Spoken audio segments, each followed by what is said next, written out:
isn't it about time we just made ourselves the main character? We stopped doing the self-sabotaging behaviours and we actually took self-care seriously. I thought we'll grab a coffee and dive into some self-care tips, because it really is more than just the self-care, the evening bubble baths, the evening routine, the skincare, the tan, the hair. It's so much more than that. But I would be lying if I said it didn't play a part, okay? So we're going to be going through a few main components. We're going to keep it concise, we're going to keep it clear, and I'm going to give you some real, raw self-care tips for the rest of this year and the beginning of 2024. So grab a drink, pause this video, and let's dive into my top self-care tips to help you reinvent yourself and really show up as the best version of yourself. You are not clicking on this video because you are happy with carrying on the trajectory that you're on, okay? You've clicked on this video because you're ready to elevate either your self-care routine, either you just want to show up as the best version of yourself, and you've clicked on the right video. So welcome to or welcome back to my channel.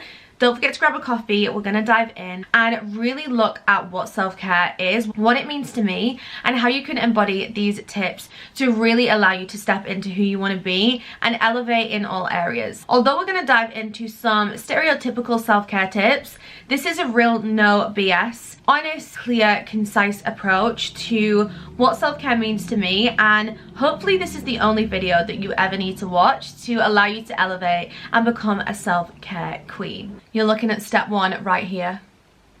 But for real, step 1 in self-care is decluttering, okay? I truly believe that you cannot start elevating and bringing more things into your life without saying goodbye to things that don't serve you or that clutter your space. This applies both physically, mentally, and digitally. Number 1 is your physical space. Now, I want you to take a moment, pause this video if you need to, and just have a real think. Like, do a virtual walk around your home. Mentally go around your home. Think about each nook and cranny, each storage unit, each wardrobe, each drawer, and really think about the spaces that don't make you feel good. Okay, I know for me, 1 is my garden. I have never ever invested in my garden since buying this home 4.5 years ago, and it's something that doesn't make me feel good. Okay, I can see it now and it doesn't make me feel good, and it's something that really, if I was being honest with myself, investing in it would make me feel so much better. And because we're getting close to the winter, I've kind of thought, well, I don't need to get it cut again, but it's not a space that makes me feel very good. Nor is one of my kitchen drawers, where I find that I put my paracetamol, I put my utensils, I put spare batteries, and it just ends up being the clutter drawer. So I want you guys to really think about the spaces in your physical environment that don't make you feel good. And it could be your whole bedroom. You might want to do a whole bedroom revamp. You might want to change some things up, or change the lampshades because they've got a little dusty, or clear out your makeup drawer. Think about the spaces that don't currently make you feel good, or would make you feel a lot better if they were decluttered. Now, often what we find, especially when we do it in a physical form, is number 1, there's a lot of money on the table, okay? There's no harm in doing a declutter and donating some to charity, and then selling some on Vinted, Depop, giving some to your friends, and making some coin from the declutter that you've just done, okay? I know for me, I declutter on a monthly basis. I sell things on Vinted, on Instagram every single month, because it keeps cash flowing, and it also means that I am putting things back into the circulation and I'm giving it a chance to actually be worn. If it's sat in my wardrobe, it's doing nothing. I would much rather somebody else enjoy it. I get some cash for it and I get to reinvest that into something else. So I'm a really big advocate of decluttering and selling things on, or if you can, donating to friends, family, charities, etc. But physical space is so important, and I'm not saying to go and tackle it all at once, but I would pick the key areas that don't make you feel good, tackle them first, and then maybe do step by step going around the house, okay? Because a cluttered environment will never ever make you feel top tier. It will never allow you to feel like the elevated woman if you are surrounded by chaos. There is no peace in chaos. You might find it in little corners of your home, but I can promise you the environment that you keep will speak volumes about what's going on up here. So number 1 was physical environment. Number 2 was mental environment, okay? A mental declutter.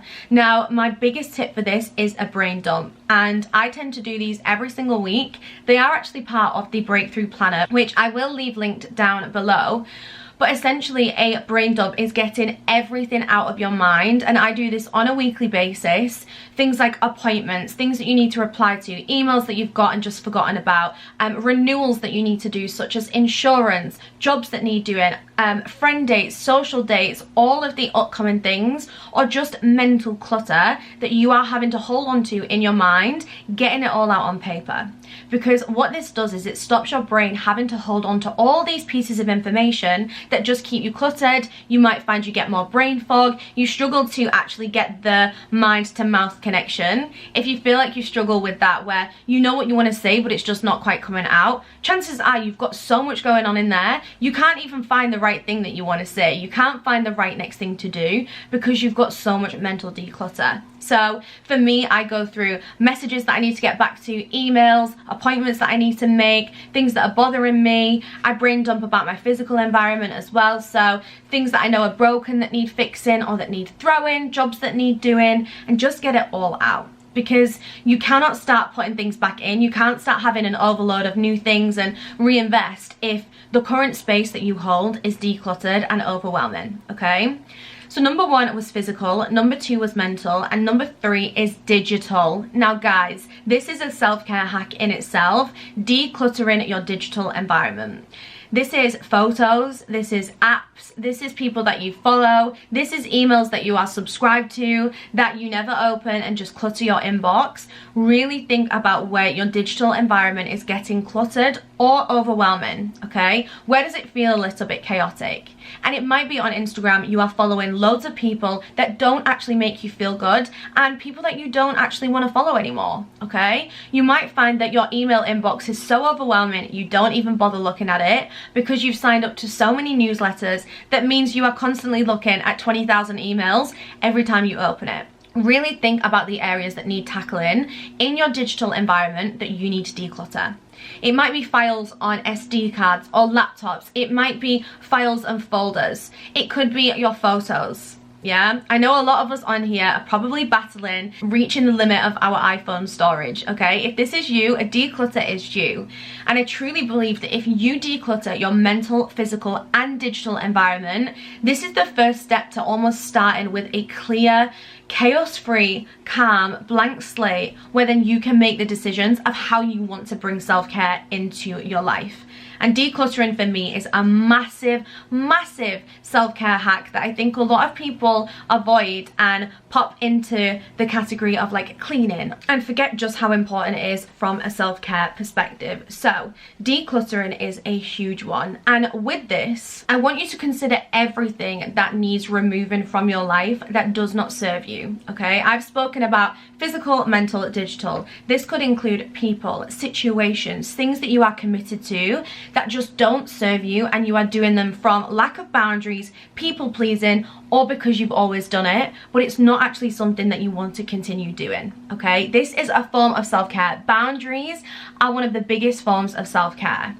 And boundaries often get confused with people being difficult, and this is a personal thing that you have to decide on. I know for me, I implemented a lot of boundaries in business, and actually not all of them were that necessary, and it meant that I became quite rigid and quite unflexible, which isn't who I actually desired to be, and that was just me taking boundaries a little bit too far, okay? But really assess where you can make them boundaries and implement them in your life to remove the unwanted energy leaks that you might have that don't serve you, okay? I always think of my energy as a bucket.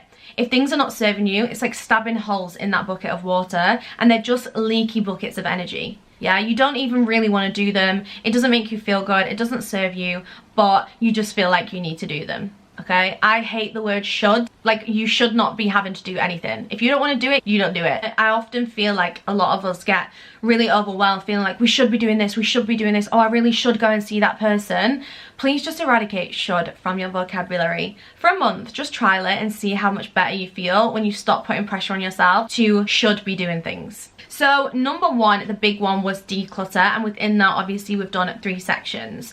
Now, number 2 is then reinvesting. So when we are in this clear environment, and guys, it's not a one-off process. I would really recommend doing this weekly, monthly, bi-weekly. Try and get into a routine with decluttering elements of your life, because it will constantly allow you to elevate. Think of it like a game. When you can just declutter and declutter and declutter, every time you're kind of like up in the level, okay, in the game, until you feel truly happy with the systems, the processes, the things in your environments, in your digital environments that make you feel good, and you can start each week with a clear, fresh slate. Now, number 2 is to then reinvest. And I'm going to talk about 4 categories that I think are crucial to investing in self-care. These are mind, body, face, and soul. Okay, these are 4 elements I really want you to pause and think about. Even write them in little circles on a piece of paper. Mind, body, face, and soul. And in face comes hair. It's just kind of like, think of body as neck down, think of face as head and everything that's associated with it. So I want you to really think about these 4 categories and think about how you can really be reinvesting into each one. So number 1 is mind. Is this things like mindfulness, meditation? Is it reading? Is it having no phone time on a morning? But for me, mind is more about the mental stimulation, the mental check-in, maybe investing in your knowledge, maybe starting that course that you've always wanted to do, maybe it's reading that new book and just really stimulating the mind. I truly believe is self-care. Bettering the mind, expanding your knowledge, even reading books. You don't realize how much extra vocabulary you pick up, or the ways that you can articulate sentences. There's so much from mental stimulation. So again, this is whatever it means to you, but for me, quite often, mind is things like podcasts, it's things like books, it's things like investing in courses, or watching YouTube videos just like this. To me, is investing in my mind, okay? Really think about what that thing is that you want to reinvest into your mind. Is it therapy? Okay, and really think about the ways that you can make that investment into your mind that's going to allow you to elevate from a self-care perspective. Now, you don't have to do every single one, and my biggest tip is do one at a time in each category, okay? Because a lot of us watch these videos, I know I do, and as someone that just wants to be the best, I will try and do all of these tips all at once, get overwhelmed, and none of them really ever happen, okay? If that's you, take it one at a time. So we have mind, which could be getting yourself a new book, a new journal. It could be absolutely anything that's going to help you from a mental perspective. Then we have number 2, which is body. Now, especially for the season that we're entering, the autumn winter season, it's really important for me from a body perspective to invest in things that make me feel and smell amazing. There's something about autumn winter for me where scent becomes even more important, because it's all the cozy, the vanillas, the caramels, the coffees. It's all the really nice scents for me. So I like to reinvest in my shower gels, my moisturizers, and my body care, especially from like a bubble bath perspective. It's the season for me that I tend to have more bubble baths because it's cozy, it's warm, but investing in good quality products and products that are good for you as well. I actually watched a video a couple of weeks ago that was talking about having a completely non-perfumed body soap to wash with first, so really getting the dirt off you, really scrubbing yourself, and then the second one is the more potentially perfumed or scent heavy and luxurious body wash. And ever since I've heard that, it just made sense. Like, we shampoo our hair twice and then condition. Why are we not like shampooing our body twice and then conditioning with a nice body moisturizer? So I really like to reinvest in my body from like a cozy scent, feeling and smelling good perspective. But this can also mean gym. This can also mean walks. This can also mean exercise. This can also mean making sure that you invest in things that make you feel good. One thing that I referenced in my Reinvent Yourself video was investing in good quality underwear, things that make me feel good when I put them on. So whatever it means from a body perspective to you, just note that down. But body can mean anything, and I truly believe that these 4 quadrants are so important to assess seasonally, because different seasons bring different requirements. And I know for me, in summer, I am so much more likely to get involved in different activities. You might do tennis, you might do outdoor swimming, you might go for runs, but when the winter hits, you're not as motivated maybe to do those things. So it's really looking at how you can pivot and really have that new focus for the seasons ahead, because you might want to do a spin class indoors instead. You might want to do more yoga classes or more Pilates. You might not want to do evening classes anymore because it's really dark, okay? It's really assessing what it means to you for the season that you are currently in. Now, from a soul perspective, this could mean no phone time on a morning. This could mean meditation. This could mean therapy. This could mean going on a retreat, having mindfulness mornings where you don't have your phone and you go out in nature to really start the day. Mind and soul can really connect, and that's why I've split it out so that mind is more mental stimulation and soul is more mindfulness and well-being and just switching off and doing the things that actually fill your soul up. Now, there are the cliche things such as journaling, meditation, visualization, yoga, but it really is whatever it means to you. And if a soulful thing for you is romanticizing making that cup of coffee or that cup of hot chocolate in the evening, running a bubble bath and just having that downtime with your favorite playlist on, do what fills your soul up, okay? And it's really, really important to make sure that this is personal, because quite often, I know for me, I can watch these videos and I just start taking loads of inspiration from whatever the person's saying, but it doesn't actually align to me too much. So make sure that you take this the way that it resonates with you and the way that you want to embody this into your life. So we've done mind, body and soul. Now it is face, and face to me is everything. It's the thing that makes me feel the most confident. It's the thing that I use to show up on camera and speak. It's the thing that people look at the most. And I am not somebody that is going to say outward beauty and appearance is the #1 thing, but I am also not the person to tell you that it's not important in the way that it makes you feel. And I really hope I don't offend anybody with this, but I know when I feel good and I look good, I feel so much better in myself. So that comes from investing in products that make me feel good, investing in good skincare, investing in good hair care. Having a good skincare routine and a good hair care routine makes me feel amazing. And again, it kind of touches into my reinvent yourself video of deciding who you want to be, how you want to show up. This will really factor into these 4 quadrants and help you make those decisions of how you want to reinvest in yourself. It might be a weekly blow dry. It might be a facial every month. Body could be going to the spa day. Soul could be going for a spa day. And again, it's however it resonates with you. But I know for me, I have often bought cheaper products. I've just tried things. I haven't really invested in them. I haven't really taken a routine seriously, and ever since I did start doing that, I feel so much better, okay? I feel so much better for just taking time to invest in better quality makeup, to try new things, to try new skincare, to try new hair care and find what really works for me. And I know a lot of these have been really about you as an individual, but you can apply all of these into your physical environment and digital environment as well, especially things like mindfulness and the soul perspective, thinking about how you can make your environment feel better, investing in nice candles, investing in things that make your life easier, the systems that bring you mindfulness because they just work and it doesn't declutter and it makes you feel better. So this is basically in 2 steps. One is decluttering and removing all the things that don't serve you, and then number 2 is really deciding from that fresh perspective the things that you want to bring in and incorporate into your self-care routines to make you feel better. Now this has to be a you thing, this has to be a personal thing for you, and what I am going to do is link a few products in each of the categories as well that have really helped me, things that I would recommend and things that you can shop direct from my description box.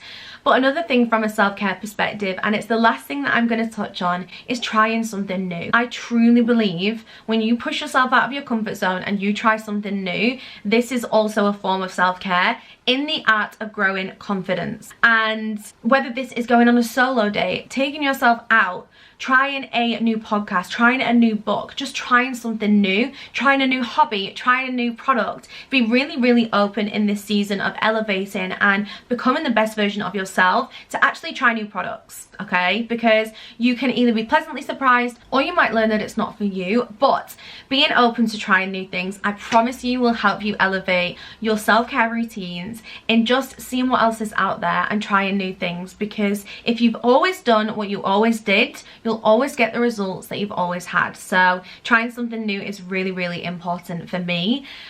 But that is everything. I am gonna enjoy my coffee. I'm gonna get changed because your girl is on a roll with these videos, and I'm gonna film a few more. I'm really in this like talking, sit down, sharing value era. So if there's any videos you want to see, please drop it in the comment box below, and I'm sure I can cover it as long as it's something I feel knowledgeable on or experienced enough to speak on. Hopefully you guys enjoyed this. If you did, please hit the like button, hit the subscribe button, guys. It means a lot for quite a small creator on this platform. Feel free to follow me on TikTok or Instagram. I'll leave them all linked down below. And if you want to take it further, I'll leave all of my business information down below as well. But have a wonderful rest of your day. Let me know what quadrant you're going to focus on. Are you focusing on them all? If you found this helpful as well, I'd love to know what your key takeouts were. And I will catch you in the next video.